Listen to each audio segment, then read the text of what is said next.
three parts to this, and of course we're very privileged to still have Dr. Huggins here with us, so we thought that we'd ask her to come back up and to give us some more of her, to share some more wisdom and give us some things to share back up. And I'm going to be annoying people and hovering around their tables, having a chat and kind of getting a bit of a feel from feedback, and my colleague Joel was walking around the walking tours today. So I've got a couple of pages worth of your thoughts and feelings, which I think is really important that we acknowledge those and we share those back. And then Andrew's going to do a few thank yous at the end.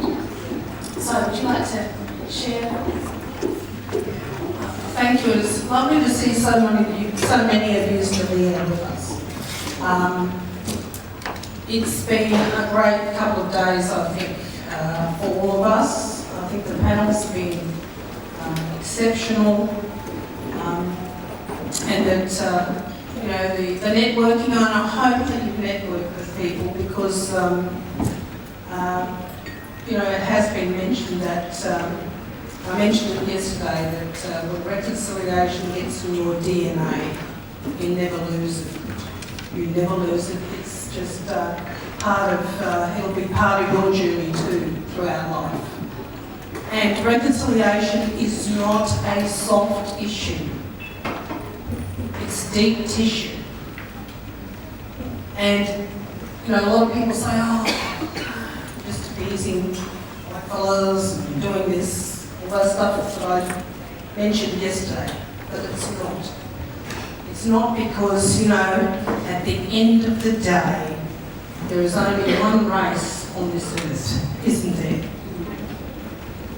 And it's called the Aboriginal race. Don't you love it? Of course, it's our human race. And we must never let our humour be lost in all this stuff because it is so intense. The politics that will hit you from your own mob, from other mobs, it is very much, a two-way street between us all as members of that human race. And we always think that our cultures, we think about them ethnocentrically. Sometimes that we're the best, we're the deadliest, and all that. We know that to be true without more.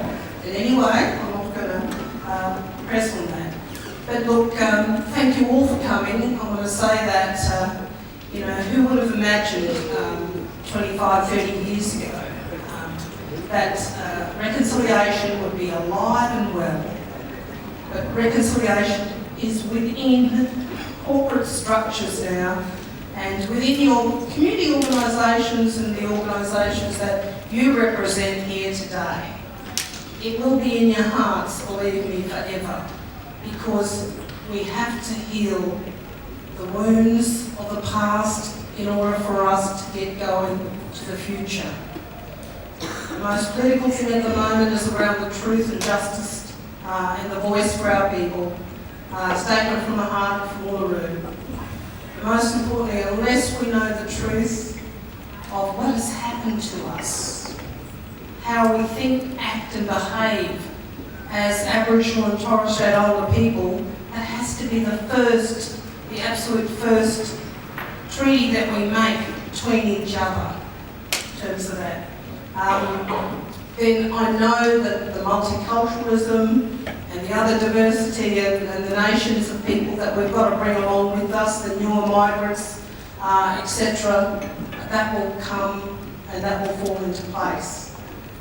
But we have to get this right between Aboriginal and Torres Strait Islander people and non-Aboriginal and Torres Strait Islander people, and mainly the people who are still hold power in this country, which is the dominant white structures of our country.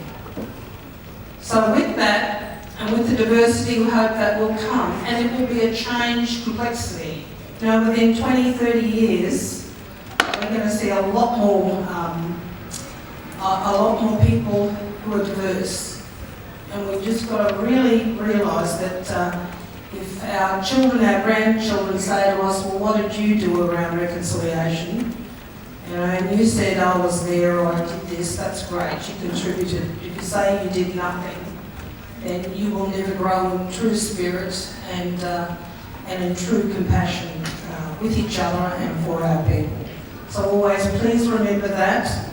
We're all part of one race in this country, and I was hoping it'd be the Aboriginal race, but it's not.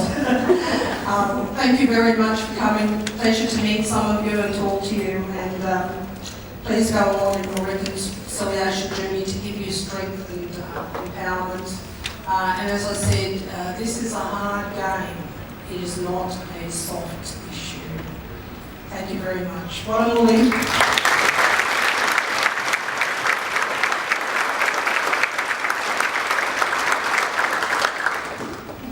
Thanks, Jackie. Nice segue into some of the feedback that was from the room. Probably quite apt to say that somebody thought that the ancestors were speaking to us through contemporary voices, which I think was a nice way to sum up what's happening. People appreciated the open and honest dialogue. I think that definitely appreciated, particularly from our panellists, that were very forthcoming in sharing, and it's not an easy thing to do, just sit up here in front of so many people and share some quite personal stories. And I imagine that in the break times in between, there's been some stories that have been shared and things that you've learned and probably will stay with you from this conference. People were impressed with the fact that it was meaningful, unpacking the educational cycle of unlearning and relearning. Thought that it was unique and also impressed with, and I guess the challenge too is to look at this on both the national and the international level. And I think that got mentioned quite a lot.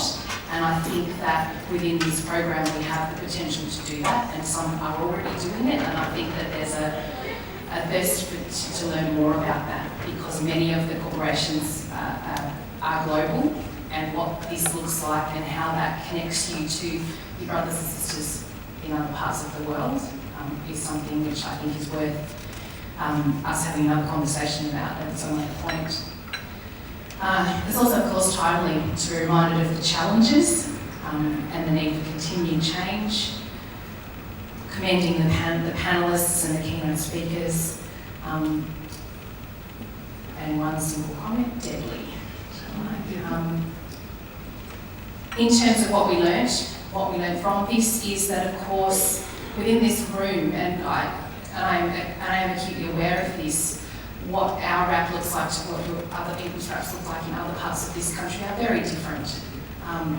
And trying to come up with a solution focus to that and to get takeaways that would be addressing, I think, all of what is happening in your communities is hard. And I know that I'm not going to definitively say that guarantee that's going to come, but I think that it will if we continue this conversation further. And I think there's a lot that I'm interested in learning about what raps are meaning to different people in different places. Networking was most appreciated, and I think a lot of you have connected with other people and learnt things about each other that we didn't know, and it is refreshing and re-energising to find other people doing the same thing as you at the same time. Doesn't make it any easier, but as I said, it's that refreshing, it re-energises you. Segued for cross-institutional sharing, which apparently is already happening within the space, and I'm sure probably will happen more as a result of this conference. We did have I was having to talk about someone about the fact that we could push the boundaries on this conference if it were to happen again. And perhaps the space itself could be more reflective of the way that we yarn, the way that we connect with each other. Perhaps we could, I like to just throw things out there, get rid of all these tables, all these chairs, and really get people out of their comfort zones and see what happened if we really went there and we went, right, we're going to do it this way, and see how receptive you are and what comes out of that. I think that was a great challenge, which would then, of course, lead to more workshopping and probably a little bit more interactive between the panellists and the people here. There were great appreciation, particularly a lot of recognition for the Aboriginal and Torres Strait Islander perspectives that were shared over the past couple of days. That is something which doesn't happen on such a large scale, and that those voices will be taken back from here and amplified together. So I'm really grateful that we were able to have that dialogue here for many of you. Which highlight the fact there's more from everywhere in this room. From Northern Territory down to Tasmania, that way, this way. And then we say, well, this well, we obviously connected, but we all connected through the RAP program as well. But what those connections look like at state level, at community level, at regional level, at remote level, are very different, and something that perhaps we could explore a little bit further, because those networks don't necessarily translate. I hear that, I get that. I don't have the answer, but I like a challenge, so perhaps that's something we can incorporate next time. Hearing it from the experts, I concur with that. It is wonderful that we have that wisdom coming in, and the challenge then is how are we reflecting this journey in the RAPs? Instead of looking forward all of the time, how are those voices from those people who have been leading the way coming through? Do we include those stories? Is it a story-based document? And if it is in your organisation, I'd love to see it. So I think that could be something which would perhaps get more people to connect to the actual document itself. That's good. Collaboration. That's about it.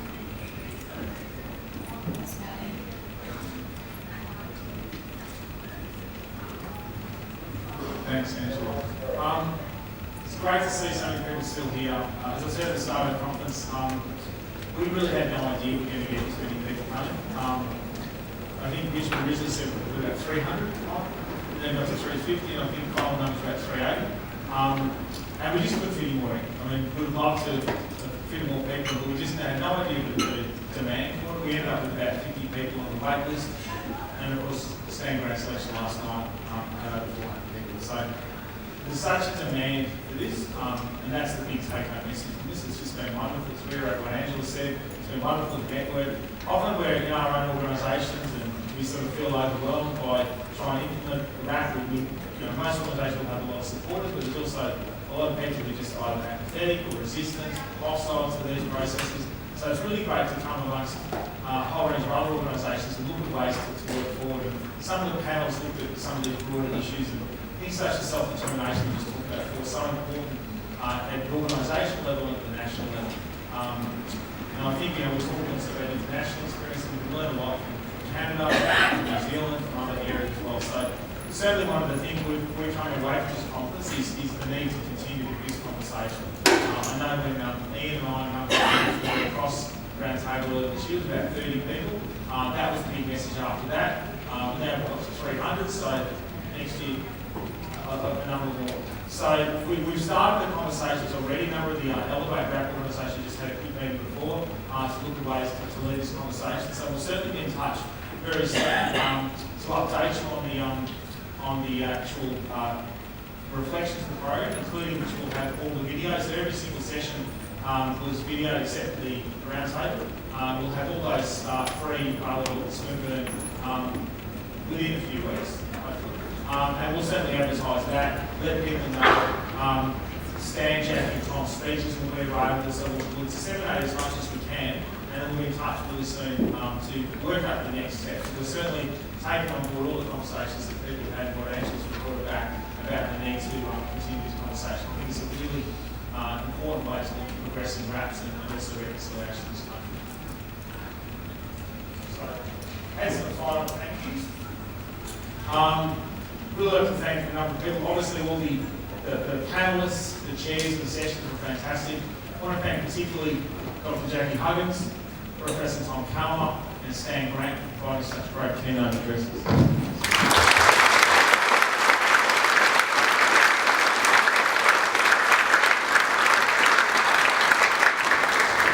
And it's so wonderful to have Jackie and Tom at the conference itself, so it's been really good to have chats to you during the day as well, so that's been really great.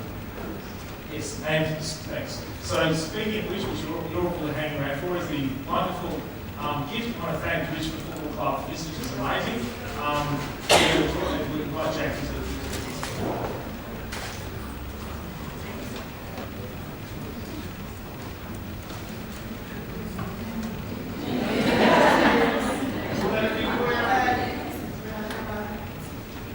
It's Jackie Huggins. I wish. Okay.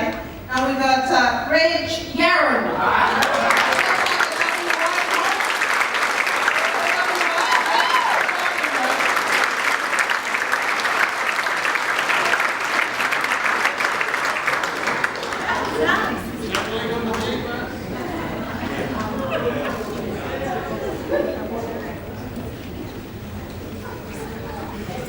Congratulations. Thanks again to Richard for when Michael suggested that, we just couldn't believe it, so it's a really great gift. So thanks.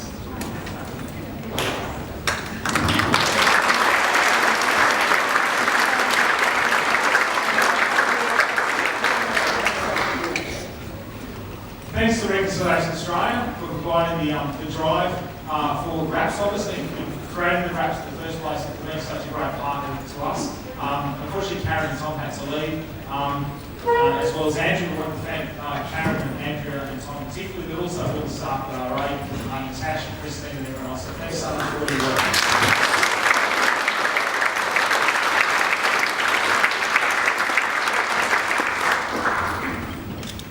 Congregation Institute, Richmond Football Club, Michael Lacey, Aaron Clark, Peggy O'Neill, Brendan Gale, and thanks so much for letting us stay in this wonderful venue.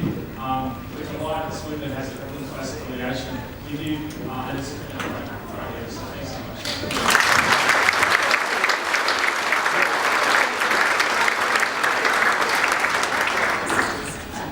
To Swinburne University staff, particularly staff from University Advancement, Simone and Vicky, and to RNT Cinema Centre staff, Lee, Joel, Kyra, Andrea, and Vicky. Thank you so much to everyone for doing such amazing work.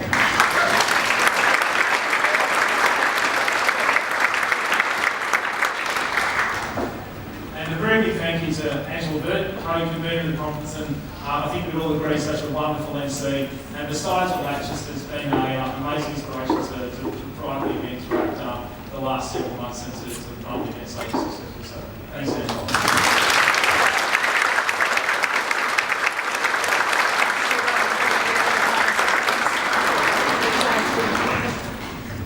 Thank you all to everyone here for coming. It's been great for everyone to be here, great to meet some of you, and we'll see you in the next one. Thank you again.